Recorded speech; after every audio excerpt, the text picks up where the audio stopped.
Hello, Aoife Boyle here. I'm just going to show you how I made this little animated bat for my project for the video. Um, as you can see, it's pretty cute, and it's going to be in the first scene, flying across the sky.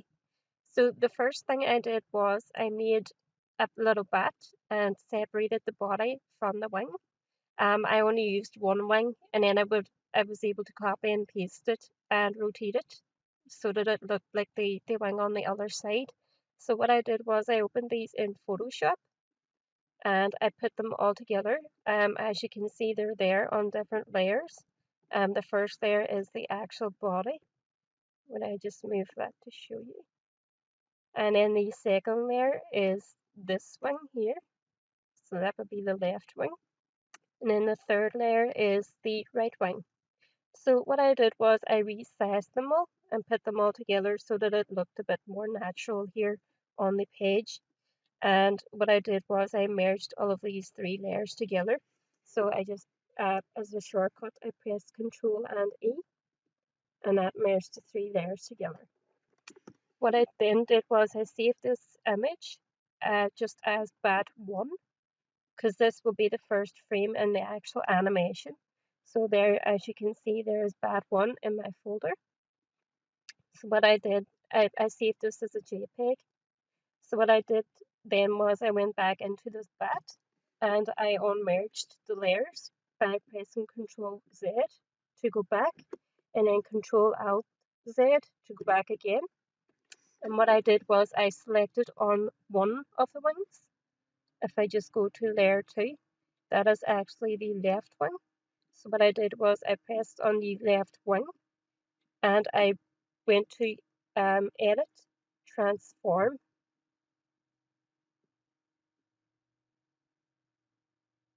and then Rotate. And what I was able to do then was just move the wing a different direction. So as you can see, the wing is just moving there, just giving sort of like the image of the wing moving in the air. And I just moved that a bit down the bat's body just to make it look more realistic. And then I applied those changes. What I did then was I went to the right wing and did the exact same. So it was important to just get the rotation at the same amount and put the wing at the same level as well, just so that it looked perfect. So again, I went to Edit, Transform, and Rotate. And just rotated it down there and put it to the same level as the other wing, and then applied those changes. May need to move that little wing over there. So what I did then was I saved this as bat2 because this will be the second and final frame in my animation. As you can see here, I have saved it as a JPEG and here it is here in my folder. So now to put the animation together, what I have used is a program called Adobe Image Ready. Now this is no longer available. It is an old program, but I was lucky enough to have it installed, so I am able to use it. I am a lot more familiar with it, so I felt a lot more comfortable using it. So what I did was I just opened up, I just hide this one. So I opened up the BAT1 JPEG and the BAT2 JPEG. And what I did was I just kind of merged them together. So if I just click on this and press Control A to select everything, and then Control C to copy it, and then click here and press Control V just to paste that little bat there. And as you can see, the bat has appeared in exactly the same position as the bat, previous on the previous layer. So that will come in handy. Oh, that didn't work. Yeah, there we go. So as you can see now on the screen, you can only see one of the bats. Down here you can see one frame, but over here you can see that the two bats are there, bat 1 and bat 2. So what I did here was I just created a new frame, which then in turn automatically generated the first bat 1. No, it's actually the second bat. actually the second bat there that's highlighted. So what I will do is I will go to frame 1 and just select that, and I will go over here and select bat 1. So as you can see, there's a little eyeball here. That means that bat 2 is also there in the frame. So what I did was I unticked that, which left just that bat there. So what I did then was I went to frame 2, and as you can see, that bat is also highlighted there.